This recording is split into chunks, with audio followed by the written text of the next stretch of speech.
Hi guys, and welcome back to the Iron Personal Training YouTube channel. Today we are looking at another squat session. We're doing low bar, so comp squats. We're doing 5x5 and we're doing 190 kilos. So as you can see, here's the first set and I'm just getting myself set up. Now, while we were doing this session, the gym was fairly busy and I was talking to one of the guys in there who's also called Ed about how my squats were looking, and he pointed out a few things for me to work on. So you'll be able to see through these sets how my squats change slightly to make the movement look much better and much smoother. So the problem I was facing here, and the problem that Ed pointed out to me, was that my hips are rising too quickly, and it means at the end of the movement I'm almost having to do a kind of good morning movement. As you can see there, that really illustrates the issue I was having. Now, this is something that, you know, like I've looked at my squats before and you can tell, but it's been something where it's hard without somebody noticing to what's causing it. Now, Ed told me just to focus on keeping my head back and driving through my upper back, saying that if my upper body goes up, my legs will follow, because that's just basically how a squat works. And for it to be explained in that manner to me was really helpful and really helped with my squats. As you can see here, they're moving much more smoother. It's a much more consistent movement. I'm not having to good morning everything up, everything is just nice and smooth. So thanks to Ed for giving me that cue, and it really helped improve my squats throughout this session. And sometimes, you know, you need somebody else to look from the outside at what you're doing, and it's just something little they can point out or say to you to think about can have a massive improvement on how you're lifting and how well you're going through a movement. And it's again one of the benefits of training at a proper like powerlifting gym, because all the guys there are at such a good level and looking to help and want to help you improve your lifting, and that great community feel is why I'd really recommend anyone who's doing powerlifting, strongman, anything like that, to train at a gym where other people do the same kind of style of training for them. So like I say, the cue is head back and drive through your upper back, and your legs will follow as you do the movement.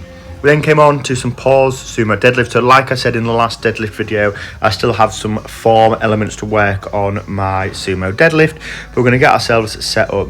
So as you can see, when I'm setting up here, what I need to do is I need to get my chest higher, keep my head higher so I can have a bit more of a drive, and then push my knees out and forward a little bit more while pushing my hips through as well. It was just 3 singles on that at 190 kilos.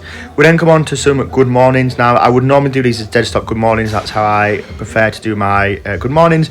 But because the rack I was just using was actually being dismantled and replaced with a new rack, we were having to share the rack with somebody else who is much taller than me but using a cambered bar, so we couldn't put the safeties in. So just doing them as standard good mornings. Did a few less reps because without using the safeties as like the dead stop, I was coming much lower than I would normally, so obviously a little bit more fatiguing in the movement. We then came on to some hamstring curls with the reverse hyper, and like I said last time, these aren't necessarily the most perfect way of doing your hamstring curls, but it's enough to get some blood in there and get a bit of a size into the muscle. I have experimented with these afterwards, and standing up in a more upright position actually makes it feel a lot better rather than trying to lean over the hyper. So that's definitely something that I will implement when we do these again, although thankfully the gym should have a leg curl leg extension coming soon. We're just waiting for Primal to deliver it because there has been a slight delay with that, but hopefully that will be coming soon, and then we'll be able to just use the machine and it'll be much easier. As you can see here, like the range of motion isn't perfect, and it's quite hard to see like how well you're doing while you're on the machine as well.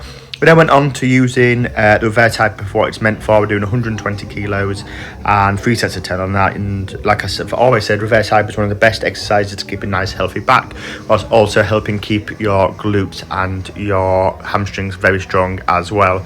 So if you've got one, definitely use them. If you don't have one, try and get the gym you're at to get you one. They are absolutely fantastic. So that's it for the session, guys. I hope you've enjoyed watching. Like the biggest takeaways I hope people get from this video is listen to people who are lifting around you and take on advice that they have, especially if there's somebody who has done the sport or the lifting style that you've done for a long time. And if you're low bar squatting and you have that problem, head back and drive through your back. But thank you for watching, guys.